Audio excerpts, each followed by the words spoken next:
শান্তিপুর, তুমি শান্তিপুর যাবে মমতা? আমরা শান্তিপুর চলে যাব। হ্যাঁ, আমরা শান্তিপুরে চলে যাব।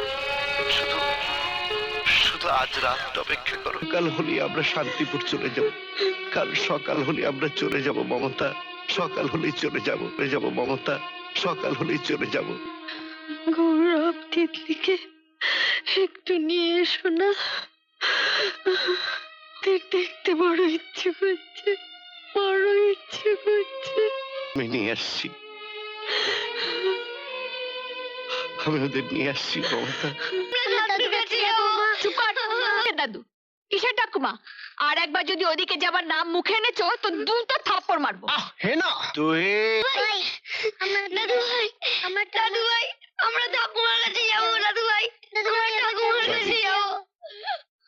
যাবি দাদু ভাইরা, যাবি। পৃথিবীতে সব প্রলয়ের পরে শান্তি আসে, কিন্তু সংসারে যে ঝড় বইছে এখানে শান্তি আসার কোনো সম্ভাবনা নেই। আমি তোমার কাছে কোনো কৈফিয়ত চাচ্ছি, আমি তোমাদের কাছে একটা অনুরোধ নিয়ে এসেছি। শুধু একটা রাত আমি তোমাদের কাছে ভিক্ষা চাইছি। এ কি বলছো তুমি বাবা?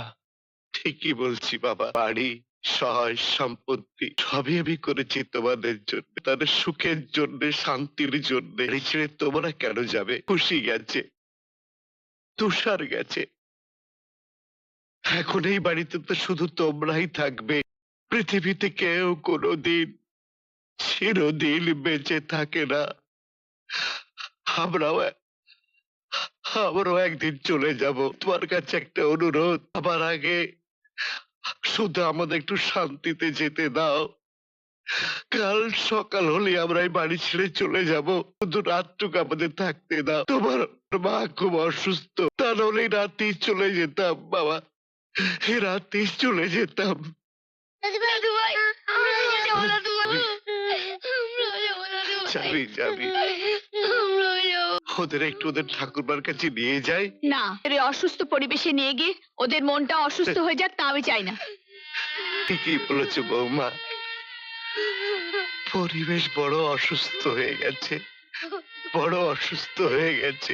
যাও দাদু ভাইরা, আমাদের অবাধ্য হতে নেই। এসো, দাদু ভাই, চলে এসো, চলে এসো বলছি।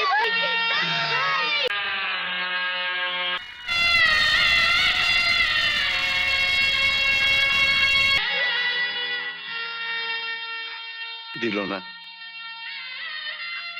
বাচ্চা দুটোকে তোমার কাছে আসতে দিল না। পারলাম না মমতা, বাচ্চা দুটোকে তোমার কাছে আনতে পারলাম না। থাক, থাক। কত নাতি নাতনি তো তাদের বাবা মার সাথে দেশের বাইরে থাকে, কত ঠাকুমাই তো তাদের নাতি নাতনির মুখ না দেখেই মরে যায় গো। মমতা, হ্যাঁ গো, আমাকে ওই ছবিটা এনে দেবে, এনে দেবে গো। ছি,